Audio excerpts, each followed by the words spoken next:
प्रत्येक संघ मालकाने इथे या स्पर्धेसाठी आपलं विशेष असं अमूल्य असं योगदान दिलेलं आहे.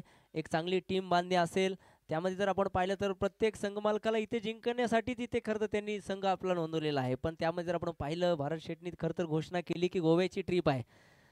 प्रत्येक संघ मालकाने आश्वासन दिलेलं आहे मित्रांनो, इथे फक्त तुम्ही जिंका. इथे कोणीही पैशासाठी कशासाठी खेळत नाही. इथे ही मानाची ट्रॉफी कोण उंचावेल. वा, लागोपाठच्या 2 चेंडूवरती इथे आपण पाहतोय लागोपाठचे 2 विकेट. कालच्या दिवसामध्ये पहिली विकेट हॅट्रिक मिळवणारा करण जाधव परत एकदा विकेट हॅट्रिकच्या उंबरट्यावरती आहे.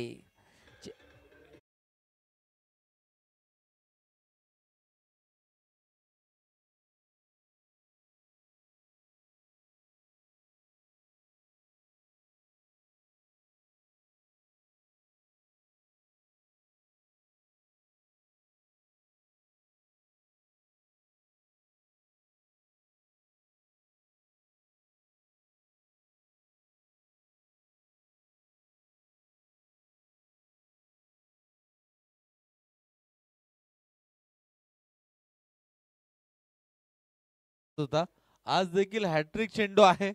तोच प्रसाद स्ट्रायकिंग एंडला आहे आणि तोच गोलंदाज आपल्याला त्याच एंडनी गोलंदाजी करताना पाहायला मिळतोय. कट कॉपी पेस्ट चित्र पाहायला मिळेल का. Yes, clean bowled.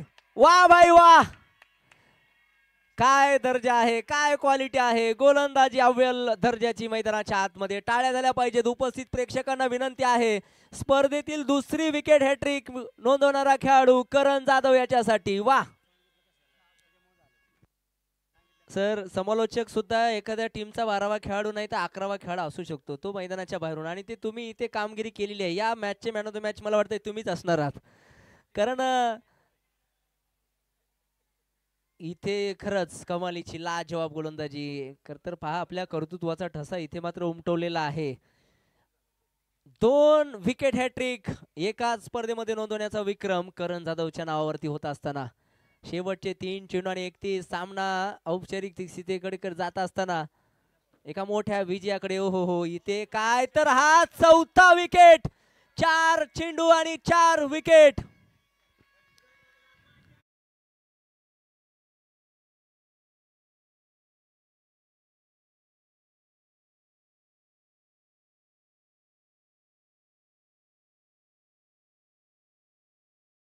कमालीची गोलंदाजी आहे. ना कोई मुसीबत ना कोई इम्तिहान, तो क्या मजा है जीने में, तूफा भी रुक जाएगा जब लक्ष्य हो सीने में. 6 चेंडूवरती 6 षटकारांची आपण घोषणा करत होतो इथे, पण इथे काय घडतंय तर 4 चेंडूवरती 4 विकेट असाही विक्रम या TPL स्पर्धेमध्ये इथे होत असताना आमच्या